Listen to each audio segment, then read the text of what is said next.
vamos a insistir sobre un tema que le interesa a los tijuanenses, la época de los filibusteros, aquella incursión fallida de 1911, el porqué de ese monumento que ustedes ven ahí en el Boulevard Aguacaliente, enfrente del Toreo, para muchos inexplicado. Pasan por ahí a 40 o 50 millas por hora. ¿Qué será aquí? ¿Por qué levantarían este monumento aquí? Y para hablar sobre este tema de la guerra filibustera, hemos invitado a un joven estudioso de nuestra historia, historiador por la Universidad Autónoma de Baja California, Alfredo Valle. ¿Qué tal? Buenos días. Buenos días, ¿cómo está? Me da mucho gusto saludarte esta Igualmente. mañana.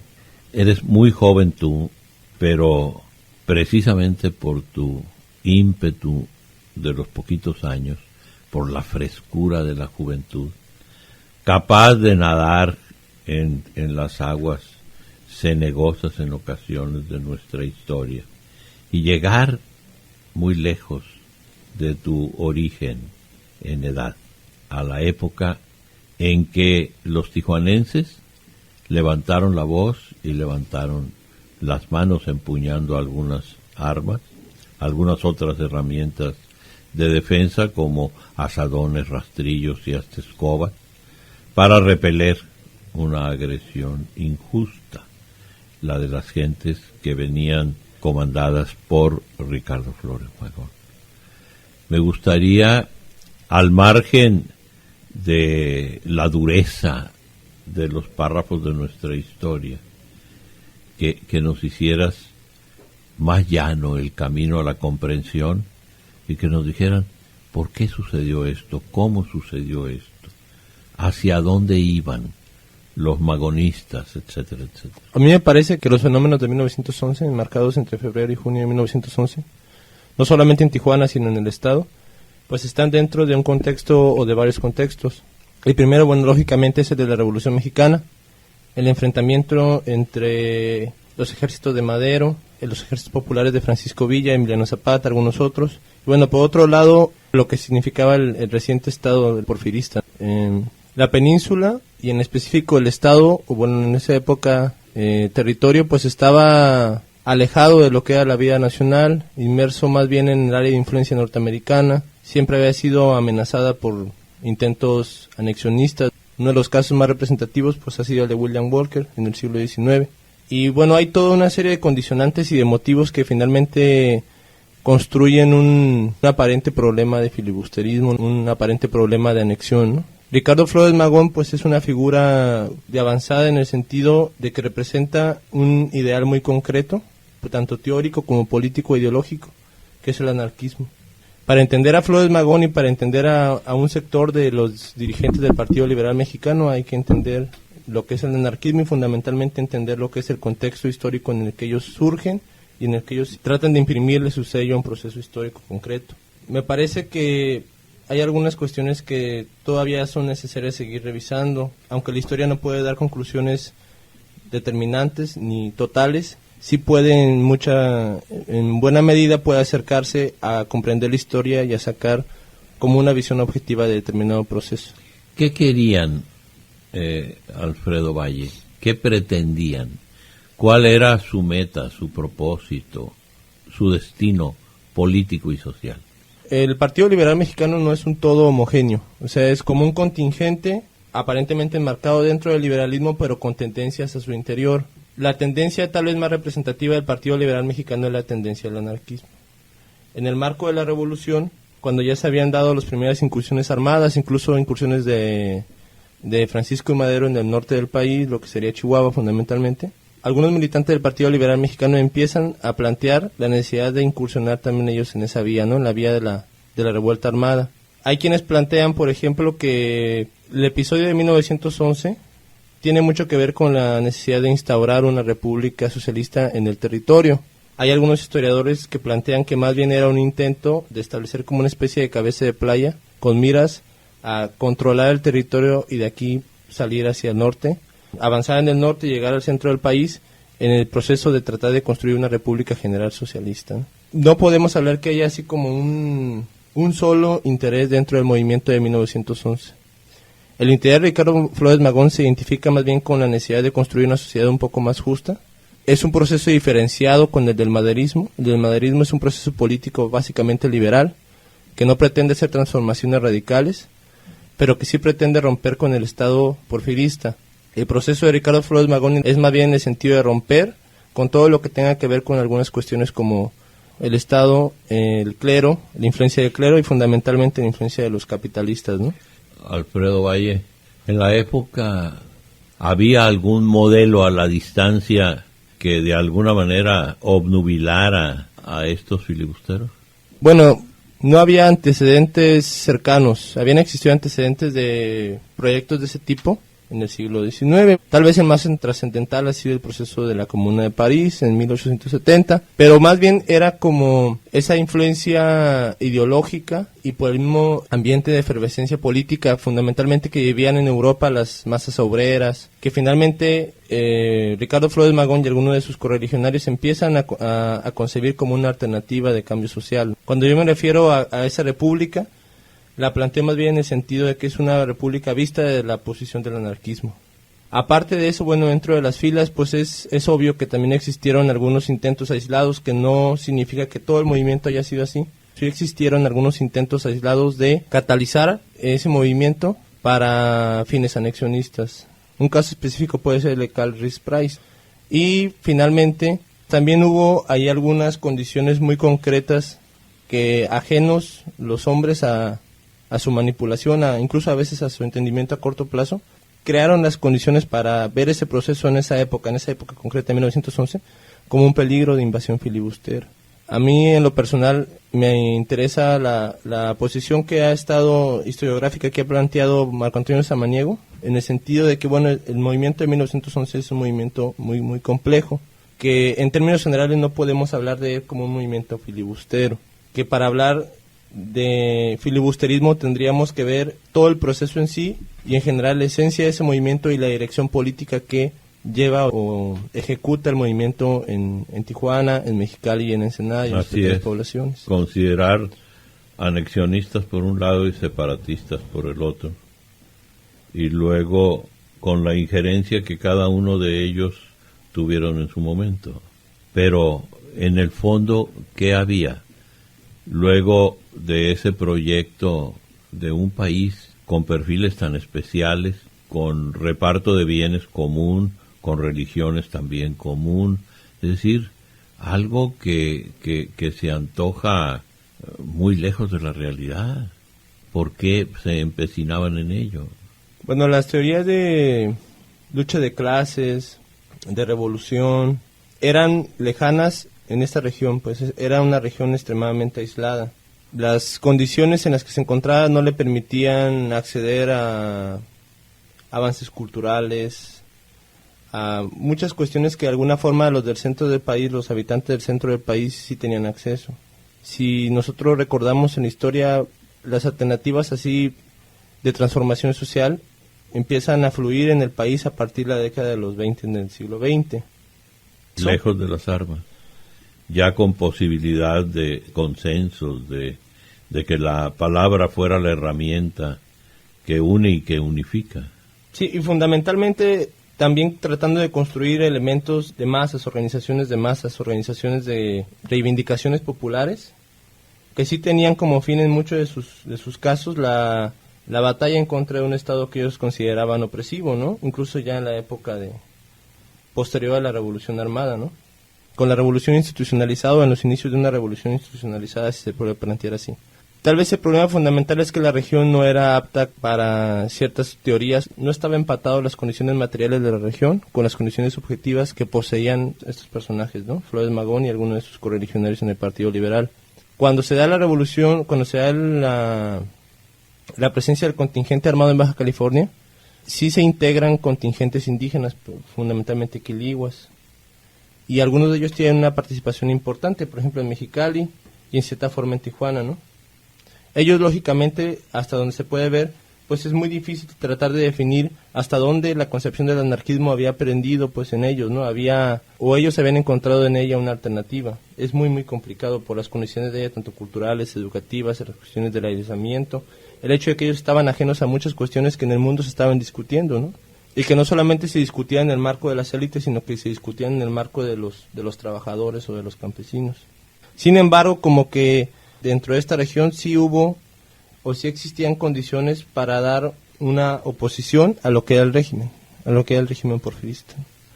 Y en un momento dado, el intento de Flores Magón de armar y dirigir esta expedición armada, esta expedición militar, se muestra como una alternativa para ellos, y ellos lógicamente se integran a ella, sin que podamos todavía definir hasta dónde ellos ideológicamente están comprometidos con el anarquismo, ¿no? Y luego, Alfredo Valle, el enfrentamiento con la gente. Oye, no, este pueblito tiene sus propios habitantes, tiene sus propias leyes y reglamentos, tiene ya usos y costumbres, no vas a venir a imponernos esto. Y viene la lucha en la calle. ¿Qué de ahí? ¿Qué sigue de ahí? Ahí intervienen varios factores. Sin lugar a dudas se crearon una serie de motivaciones que hicieron ver a los pobladores de la ciudad, bueno, en ese sentido, a los primeros pobladores de Tijuana, el peligro de un ataque filibustero, ¿no? Concentración de tropas en San Diego, sin un motivo claro, sin un motivo aparente, la incursión hasta cierto punto no planeada de militares del norte de Estados Unidos hacia acá, el hecho de que se empezaron a crear ciertas condiciones en los medios que provocaban que el fantasma de las viejas intentonas filibusteras, por ejemplo la de William Walker y otras, aparecieran pues en el imaginario de los pobladores y que ellos sintieran que existía pues la posibilidad de un ataque real, ¿no? Esa consecuencia de las anteriores, ¿pudiera ser? Pesa ¿Así mucho, lo entendían? Pesa mucho, yo creo que el pasado, pesa mucho en la cabeza de los hombres, aunque no podemos hablar de hombres abstractos, que todo el mundo piense, que todos piensen lo mismo.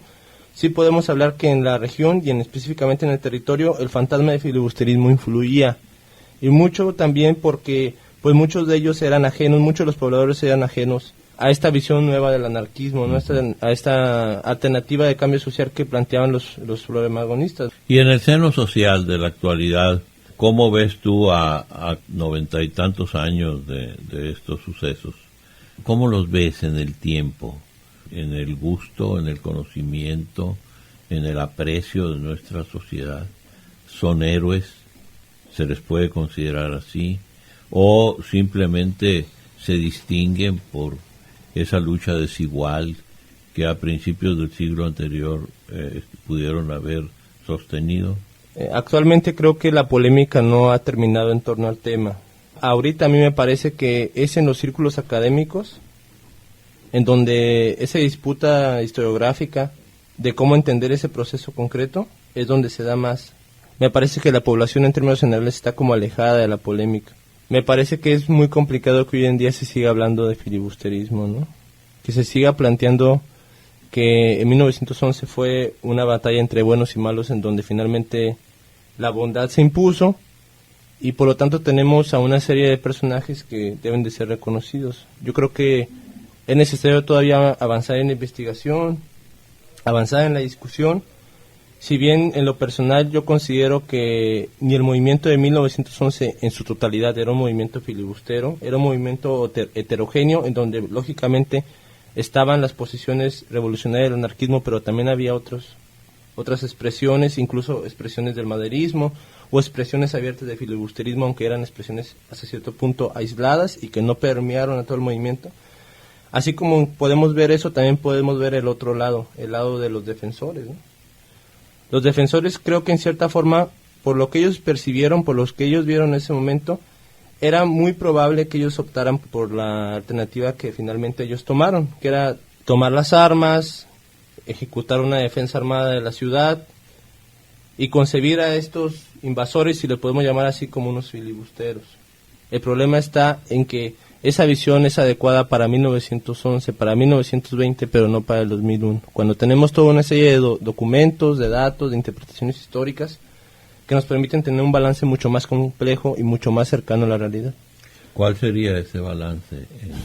Primero, bueno, el movimiento de 1911 en su totalidad no es filibustero. Segundo, no se puede tampoco desprestigiar o minimizar o asumir una actitud como peyorativa frente a los defensores. Me parece que es algo que se tiene como que valorar muy bien, que había condiciones que de alguna forma justificaban que ellos tomaran la posición de la defensa armada y que finalmente también esa resistencia armada por parte de los pobladores nativos de Tijuana también fue de alguna forma bien utilizada por los defensores de un régimen que finalmente estaba en declive, ¿no? En declive evidente, que era el porfiriato, que por otro lado tachara o identificar a los defensores como héroes y al contingente armado de 1911 por el lado del Partido Liberal Mexicano como filibusteros son definiciones todavía demasiado simples que tienen que más bien irse construyendo en complejidad con el estudio de esos hechos. ¿Y el monumento cómo lo podemos considerar? ¿Como una demostración de aceptación de la autoridad y de la sociedad o como un acto de benevolencia de las autoridades? ¿Con cuál de esos dos extremos nos quedamos? Yo creo que sería con los dos extremos y con otras posturas también. Por una parte, las autoridades generalmente han venido jugando un acto muy benevolente. Por un lado asisten a un acto conmemorativo de Flores Magón y por otro lado asisten a un acto aparentemente de la contraparte, ¿no? De los defensores. Me parece que es una posición cómoda en el sentido de querer estar bien con Dios y con el diablo. Los historiadores lo que perciben ahí es que de alguna forma existen afinidades en ambos campos, pero generalmente lo que hacen es como tratar de, como que la identificación con los defensores en el sentido de la defensa de ciertos valores que los gobernantes aún mantienen, está ahí presente. Aparte, yo creo que el surgimiento del monumento se da en un marco en el que el Estado promueve una visión de la historia muy concreta. Nosotros sabemos que la historia, pues no la escriben la gente sencilla, no la escriben los quilihuas que participaron con Flores Magón, ni le escriben... Los actores están ajenos. Los actores están ajenos y fundamentalmente los actores que no tienen un papel preponderante en la dirección del movimiento que finalmente influye en la historia. Esto quiere decir, Alfredo Valle, que el tema del filibusterismo da para más. Sí. Trasciende generaciones, historiadores van, historiadores vienen y el tema está ahí, problemático, prolijo, duro, con muchas aristas. Para entender tal vez en toda su complejidad el fenómeno de 1911, ya tenemos hoy en día toda una serie de documentos, de acervo bibliográfico, que nos permite acercarnos a entender en buena medida ese proceso, ¿no? Autores como Pablo L. Martínez, como Blaswell en La Revolución del Desierto, como Marco Antonio Samaniego en su libro Nacionalismo, Revolución, o en publicaciones periodísticas, publicaciones especializadas, entre otros autores, incluyendo los que de alguna manera se identifican y construyen esta visión historiográfica sobre el filibusterismo, como sería Velasco Ceballos y fundamentalmente Enrique Aldrete. Entender el proceso de 1911 es entender cómo estos autores construyen a partir del estudio de la historia un discurso y una forma de ver la historia en general. Me parece que para mí, entre personal, las conclusiones serían básicamente ese. Es un fenómeno complejo. No podemos hablar de filibusterismo en términos generales. No podemos tampoco asumir una posición simplista frente a los defensores. Es necesario estudiar cómo o por qué ellos asumieron esa posición. Y tampoco podemos hablar en términos generales de buenos y malos, de patriotismo o antipatriotismo, sino que necesitamos ver en qué marco estamos hablando de esos procesos. Para los anarquistas el patriotismo no existe. Para los anarquistas, por ejemplo, los obreros no tienen patria.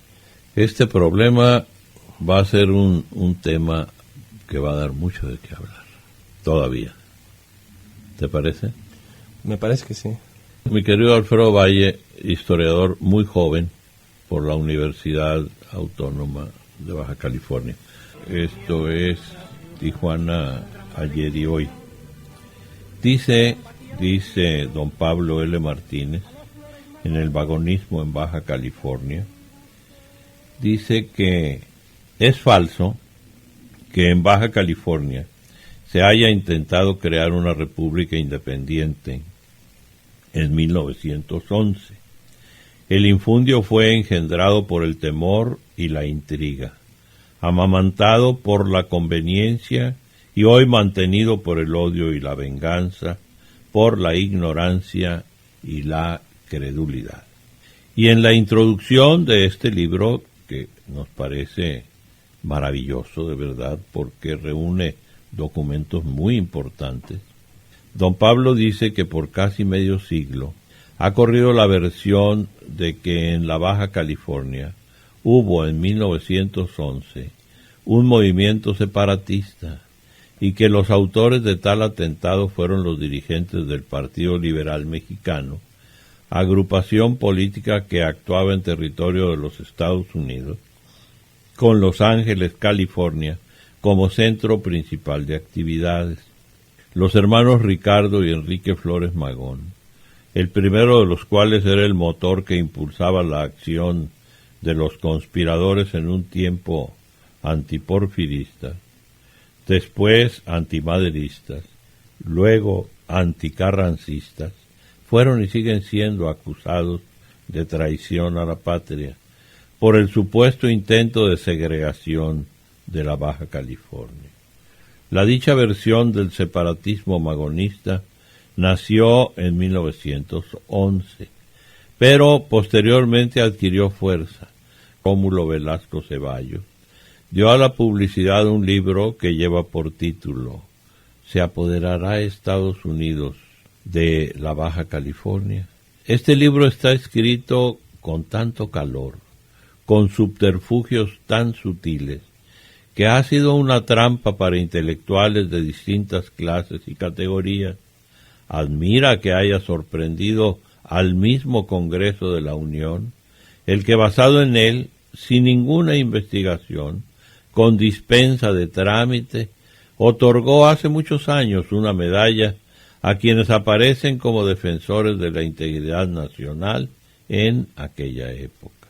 El coleccionador de estos documentos no tiene por qué echar bravatas ni hacer reproches impropios a quienes han vivido por tanto tiempo al amparo del nombre glorioso de héroes de la patria, porque la mayoría de ellos lo hacen de buena fe, y siendo así, merecen todo respeto aun estando en la situación que de estos papeles se desprende a simple vista. Mas está seguro de que entre ellos hay más de uno que sale muy beneficiado porque sabe lo que pasó. ¿De quién se trata? De los que engañaron a los otros, a los ingenuos, a los buenos mexicanos, a los hombres que, creyendo defender a la patria, fueron a defender al gobierno de Porfirio Díaz y a otros intereses mezquinos. En los papeles aquí publicados se ve claramente cómo nació el repetido mito, hoy por muchos elevado a la categoría de dogma. Se refiere, don Pablo, a los documentos, telegramas, recados, memorandas, todas las cosas que engloban esos años en el que 1911 fue en el tiempo la figura central. Alfredo Valle, ¿qué opinas de esto que has escuchado? Uno de los primeros historiadores que intentan, aunque tenemos que hacer ahí la precisión de que Pablo L. Martínez no es un historiador profesional. Sin embargo, los estudios de Pablo L. Martínez son estudios historiográficos que deben de tomarse en cuenta y deben de analizarse con todo detenimiento. Pablo L. Martínez es el primero que intenta hacer una valoración objetiva.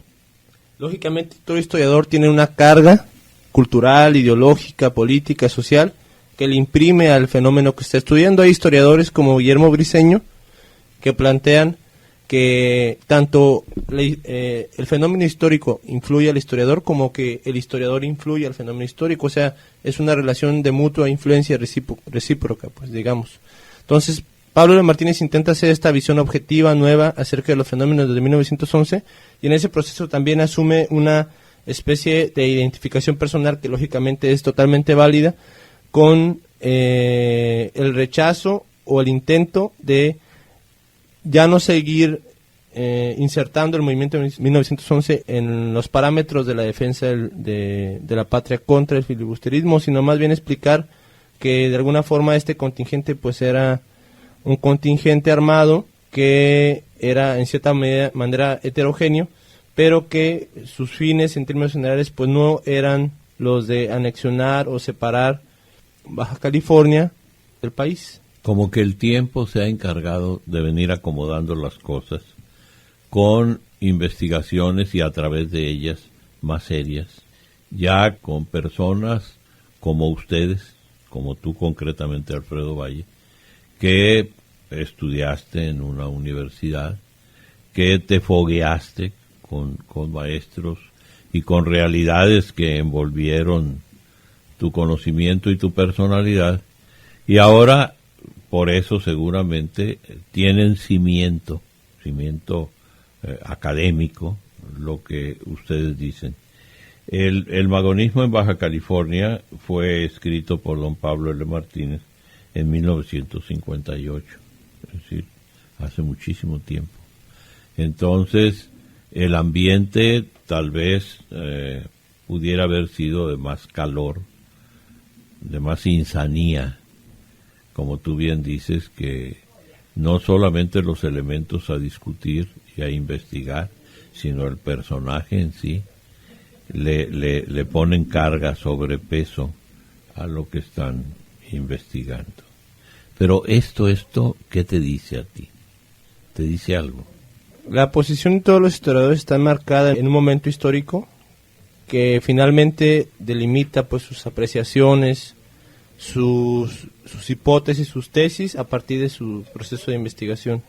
No podemos tampoco valorar la figura de Martínez con los elementos que tenemos ahora, pues, o sea, a Pablo L. Martínez hay que entenderlo en su momento, igual que hay que entender en su momento a Josefina Rendón Parra, o igual que hay que entender en su momento y en su contexto histórico al profesor Rubén Vizcaíno, o a Francisco Dueñas, o incluso a los miembros de la Sociedad de Historia que han mantenido una posición historiográficamente, desde mi punto de vista, no válida, no justificable, pero que tiene una razón de ser y que también puede ser un fenómeno de estudio para los historiadores y para los que de alguna forma les interesa conocer la historia, no solamente los académicos, sino también la gente sencilla que finalmente quiere saber su pasado, ¿no? Responde a una realidad específica y por eso van ahí.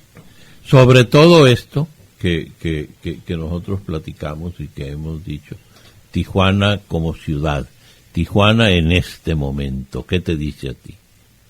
Yo creo que hoy en la ciudad hay algunas condicionantes ahí que permiten el resurgimiento de la discusión de los hechos de 1911.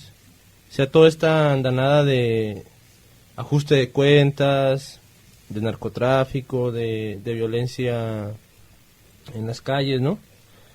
E incluso el fantasma de la leyenda negra de la ciudad, pues luego trae de alguna forma como repercusión, no solamente esos factores, otros más, ¿no? Trae como repercusión el hecho de que lo de 1900 se siga planteando. Me parece que en parte, por ejemplo, la Sociedad de Historia retoma el caso por un hecho desde su punto de vista, la necesidad de tratar de cubrir esa leyenda negra con una leyenda de oro, ¿no? Con una leyenda que le dé como cierta virtuosidad y dignificación a la ciudad. Me parece que la historia no puede aportar dignificación. Me parece que la historia es un hecho bien concreto que hay que estudiarse, que generalmente son hechos muy complejos, pero que en términos generales no puede servir como una especie de telón sobre otros fenómenos. El fenómeno de la leyenda negra y el fenómeno de la violencia en Tijuana son fenómenos históricos que pueden explicarse, que no es necesario justificarlos de la forma en la que se intentan a veces hacer, ¿no? No se vale crear escenarios, es decir, hay que respetar los escenarios que se van a investigar. Sí, me parece que tanto el fenómeno de la leyenda negra se puede explicar de una forma científica, por decirlo de alguna forma. Es un proceso histórico que puede tanto ser comprendido como explicado y acercarnos un poco a entenderlo hasta donde es posible, que no es necesario verlo como esa carga pesada que tenemos que aventar en el barranco, ¿no? Y retomar el saco de 1911, o sea, tanto es comprensible de una visión historiográfica la posición de los defensores, como también es comprensible la posición de los magonistas, y también es comprensible la posición de los revolucionarios que participaban en ese proceso. Por eso el tema es prácticamente interminable, y por eso es interesante, porque una ciudad tan dinámica como esta, con historia muy joven, muy variada, muy rica, nos permite seguir hablando de sus orígenes para poder crear un presente sólido y firme y poder otear su futuro. ¿Estarás de acuerdo conmigo? Sí. Y bueno, tal vez una conclusión sería, la historia no solamente es para los académicos, para los intelectuales, sino también debe de ser para los obreros, para los estudiantes, para las amas de casa. Creo que es un buen intento que en los programas de radio se empiece a hablar de historia y se empiece a tratar de masificar, o por lo menos utilizarlos como un espacio para provocar esa curiosidad de conocer qué pasa en nuestro pasado y cómo ese pasado todavía está presente hoy, ¿no? Y el término correcto es ese, curiosidad. La gente debe ser curiosa, no tanto porque tenga perfiles de historiadora. No. ¿Qué pasó antier? ¿Qué pasó la semana pasada? ¿Qué pasó hace 50 años? Es decir, hay que saber qué pasó. Y entonces pues recurrir a quienes nos pueden decir qué pasó. Es el caso de Alfredo Valle, el tuyo. Muchas gracias por estar aquí. A ustedes por invitarme.